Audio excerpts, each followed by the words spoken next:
আসসালামু আলাইকুম বন্ধুরা, আশা করি সবাই ভালো আছেন। আলহামদুলিল্লাহ আমিও বেশ ভালো আছি। 11 দিন ছুটি কাটানোর পর আজকের আমার প্রথম অফিস ডে। যদিও আমার ওই রকমের মনে চাচ্ছিল না যে আমি অফিসে যাই, তারপরও কি আর করার আছে, বাধ্যতামূলক যেতেই হবে। সকাল 7টার সময় ঘুম থেকে উঠে গোসল করে একটু রেডি হয়ে রুম থেকে বের হয়ে আবার সামনে একটি গেট বাজে। এটি হচ্ছে ছাদের গেট। এই ছাদের গেটেও আবার তালা মারা থাকে। যেহেতু আমি ছাদের উপরে চিলে কোঠায় থাকি, তাই অবশ্যই এই গেটটিকে তালা মেরে রাখতে হয়। আর ছাদের গেট তালা মেরে না রাখলে তাহলে বাহিরের পোলাপান এসে এখানে আড্ডা দেয়। যদিও এই বাড়িতে প্রত্যেকটি ফ্লোরের সামনেই সিসি ক্যামেরা থাকে, তারপরও পোলাপান এসে ঢুকে যায়। দীর্ঘদিন ছুটি কাটিয়ে আসার পর প্রথম দিনের অফিসটা একটু কষ্টের হয়ে থাকে। অফিস থেকে বাইক নিয়ে আসি, তবে যে বিল্ডিং এ থাকি সেই বিল্ডিং এ বাইক রাখার কোনো গ্যারেজ নাই। পাশের আরেকটি বিল্ডিং এ বাইক রাখার গ্যারেজ, এই গ্যারেজে আমার বাইকটি রাখতে হয়। এই বিল্ডিং এর গ্যারেজের সিকিউরিটি সিস্টেমটা একটু আপডেট টাইপের, যেটা আমার ভালো লাগে, তাই এখানে আমার বাইকটি রাখি। এ মাসে আমি সিদ্ধান্ত নিয়েছি যে এই সিলেকোঠার বাসাটি আমি ছেড়ে দিব।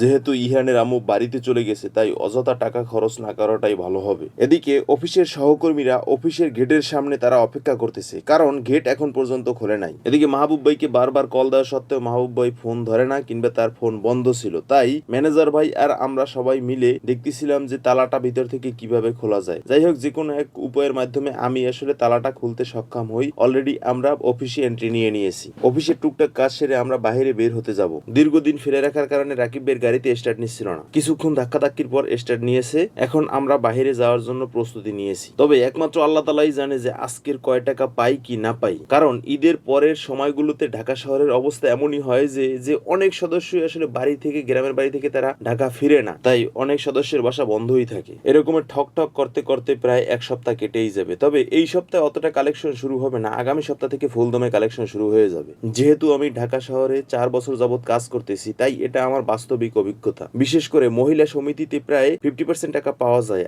আর পুরুষ সমিতিতে প্রায় 90% টাকাই পাওয়া যায় না। আর এই সময়টাতে আমাদের আসলে ভোগান্তির শেষ থাকে না। এই সময়টাতে আসলে ডোর টু ডোর যেতে হয়। আবার অনেক সময় দেখা যাচ্ছে কিছু সদস্য আসলে পালিয়ে চলে গেছে, তাদের বাসা একেবারেই বন্ধ, কিংবা বাসা ছেড়ে চলে গেছে। এখানে প্রথম কেন্দ্রে এসেই আমার এক বন্ধুর সাথে দেখা হয়ে গেল। তার সাথে অনেকক্ষণ আলাপ আলোচনা করলাম। সে আসলে তার নাম বলতে অস্বীকৃতি জানাচ্ছিল। তবে আমার এই বন্ধুর বয়স 4 বছর, তাই কতক্ষণ বন্ধুর সাথে দুষ্টুমি করে আবার বের হয়ে গেলাম, কারণ সব সদস্যরা এখানে আসে নাই। তারপরে এখানে প্রায় 90% টাকা পেয়ে গেছি। এখন যে সমিতির দিকে রওনা দিছি, সেই সমিতিতে আল্লাহর রহমতে 30% টাকাও পাবো না, এটা আমি নিশ্চিত। কিছু কিছু সমিতি আছে এত বেশি ভালো, আবার কিছু কিছু সমিতি আছে যে এত বেশি খারাপ, সেখানে সদস্যগুলো আসলে একটু ক্রিটিক্যাল টাইপের হয়ে থাকে। ওই সমিতিতে অল্প কয়েকজনের টাকা পেয়েছি, তাই অলরেডি আমি অফিসে চলে এসেছি। এখন দুপুর বাজে 1টা। তো বেশ ভালোই পানির পিপাসা পেয়ে গেছিল, তাই অফিসে এসে 2 গ্লাস পানি খেয়ে নিলাম। আসলে দিনের অধিকাংশ সময় বাইরে থাকার কারণে পানি খাওয়া হয় না, আর শরীরে পানি শূন্যতা দেখা দেয়। ইদানিং খুব পানি শূন্যতার কারণে ভুগতেছিলাম, তাই অফিসে এসে ঢক ঢক করে 2 গ্লাস পানি মেরে দিলাম।